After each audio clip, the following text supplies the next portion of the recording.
नमस्कार। झारखंड की 10 फटाफट और काम की खबरों के लिए वीडियो को अंत तक जरूर देखें। ओडिशा में 40,000 आदिवासी बच्चों से मिलेंगे मुख्यमंत्री हेमंत सोरेन आज ओडिशा की राजधानी भुवनेश्वर स्थित Kalinga institute of industrial technology और इंस्टीट्यूट ऑफ सोशल साइंस के समारोह में शामिल होंगे। मुख्यमंत्री सोरेन कलिंगा यूनिवर्सिटी के आमंत्रण पर करीब 40,000 बच्चों को संबोधित करेंगे। Kalinga institute of industrial technology और इंस्टीट्यूट ऑफ सोशल साइंस पूरे विश्व में सबसे बड़ा आदिवासी संस्थान है, जिसे 1992-1993 में डॉक्टर अच्युत समांतर द्वारा शुरू किया गया था। इस संस्थान में देश भर के वंचित आदिवासी वर्ग के बच्चों को शिक्षा देने के साथ साथ रोजगार परक बनाया जाता है। वर्तमान में यहाँ करीब 40,000 आदिवासी बच्चों को प्राथमिक से लेकर उच्च शिक्षा निःशुल्क प्रदान की जाती है, जिसमें अधिकतर बालिकाएं शिक्षा ग्रहण करती हैं। झारखंड के सरकारी कर्मचारियों का महंगाई भत्ता 4% बढ़ा। हेमंत कैबिनेट ने लगाई इन प्रस्तावों पर मुहर। झारखंड कैबिनेट की गुरुवार को बैठक हुई। इसमें झारखंड के हेमंत सोरेन सरकार ने सरकारी कर्मचारियों को तोहफा दिया है। कैबिनेट की बैठक में महंगाई भत्ते में 4% की बढ़ोतरी की गई है। कैबिनेट सचिव वंदना दादेल ने जानकारी दी है कि राज्य सरकार के कर्मियों को 1/1/2016 से स्वीकृत पुनरीक्षित वेतनमान में 1/1/2023 के प्रभाव से महंगाई भत्ता की दरों में वृद्धि की मंजूरी दी गई है। इसे बढ़ाकर 42% कर दिया गया है। संविदा के आधार पर कार्यरत कर्मियों के संविदा राशि के निर्धारण की स्वीकृति दी गई है। स्थानीय नगर निकायों के लिए प्रशासक नियुक्ति की गई है। स्वीकृति झारखंड के स्थानीय नगर निकायों में आम निर्वाचन स्थगित होने के कारण प्रशासक की नियुक्ति की स्वीकृति दी गई है। झारखंड मोटरयान निरीक्षक संवर्ग नियमावली 2023 पर स्वीकृति दी गई है। विनोद बिहारी महतो कोयलांचल विश्वविद्यालय धनबाद के बोकारो जिले के नवाडीह में डिग्री महाविद्यालय के निर्माण कार्य को लेकर 25,78,65,000 रुपए की प्रशासनिक स्वीकृति दी गई। पश्चिमी सिंहभूम जिले के चक्रधरपुर अनुमंडलीय न्यायालय के गठन की स्वीकृति दी गई।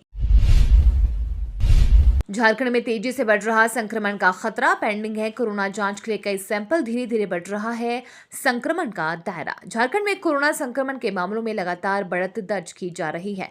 जमशेदपुर में कोरोना संक्रमण के 89 छात्राओं समेत 103 संक्रमित मामले मिले हैं। स्कूल में मिले संक्रमण के मामला बड़ा संकेत है कि खतरा और बढ़ सकता है। रोज औसतन 4,500 से 5,000 सैंपल की जांच की जा रही है। राज्य में संक्रमण का दायरा लगातार बढ़ रहा है। राज्य में पिछले 6 दिनों के आंकड़े पर नजर डालें तो राज्य में 306 मरीज मिले हैं, जबकि 1 से 10 अप्रैल के बीच राज्य भर में 78 नए मरीजों की पहचान हुई, यानी प्रतिदिन और औसतन 7 से 8 मरीज मिल रहे हैं।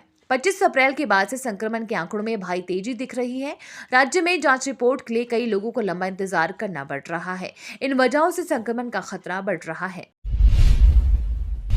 झारखंड में गर्जन व वज्रपात को लेकर येलो अलर्ट। मौसम विभाग ने बेवजह घर से बाहर न निकलने की दी चेतावनी।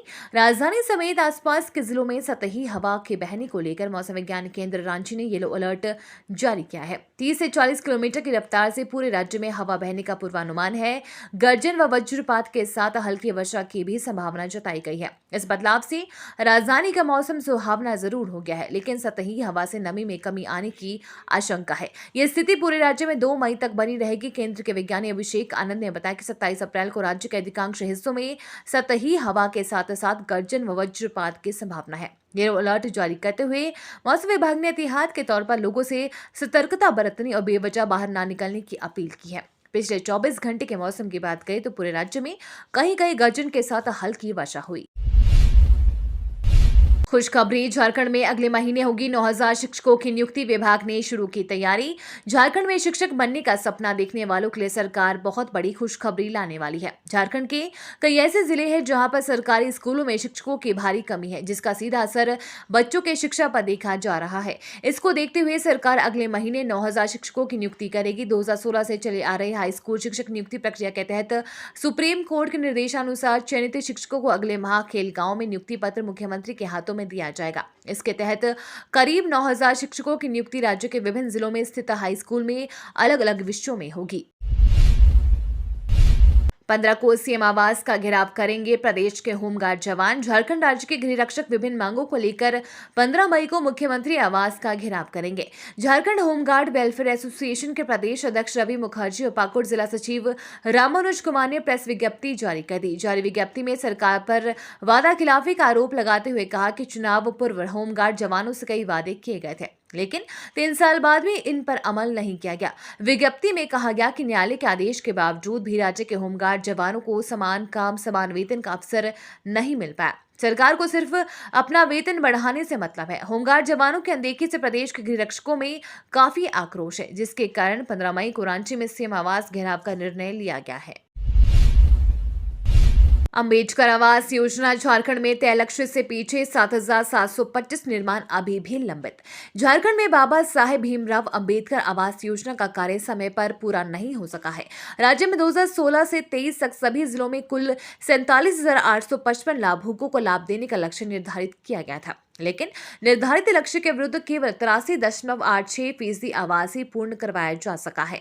7,725 आवास का निर्माण कार्य लंबित है। योजना के अंतर्गत अभी भी 7,725 आवास का निर्माण कार्य पूरी तरह से लंबित है। बाबा साहेब भीमराव अंबेडकर आवास योजना राज्य के मुख्यमंत्री हेमंत सोरेन द्वारा उन परिवारों को सहायता प्रदान करने के लिए शुरू की गई है जिनके घर तूफान और ओलावृष्टि के कारण क्षतिग्रस्त हो गए थे, जिससे सभी जरूरतमंद परिवार बिना किसी आर्थिक परेशानी के अपना घर बनवाकर फिर से सामान्य जीवन जी सकेंगे। लेकिन झारखंड में प्रखंड और पंचायत स्तर के आवास कर्मचारियों के कार्य में उदासीनता और लापरवाही की वजह से बाबा साहेब भीमराव अंबेडकर आवास योजना का काम तय समय पर पूरा नहीं हो सका।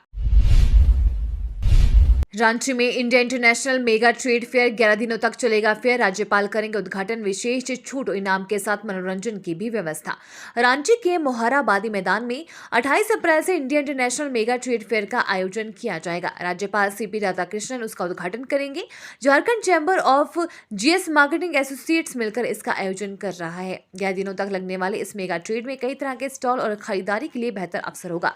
8 मई को इस ट्रेड फेयर का समापन होगा। उद्घाटन कल शाम 4 बजे राज्यपाल सीपी राधाकृष्णन के द्वारा किया जाना है। दोपहर 1 बजे से रात 9 बजे तक फेयर में खरीदारी की जा सकती है। पिछली बार 2019 में अंतिम बार फेयर का आयोजन हुआ था। कोरोना संक्रमण की वजह से लंबे समय से इसका आयोजन नहीं किया जा सका। 3 साल के बाद इस आयोजन को लेकर आयोजक काफी उत्साहित हैं।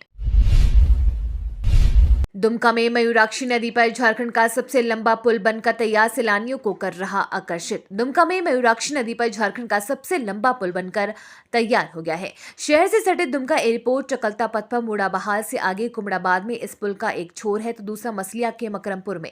यानी ये पुल दुमका सदर प्रखंड के कुमड़ाबाद को मसलिया के मकरमपुर को जोड़ते हुए सिंगरी हरको पथ से कनेक्ट कर रही है।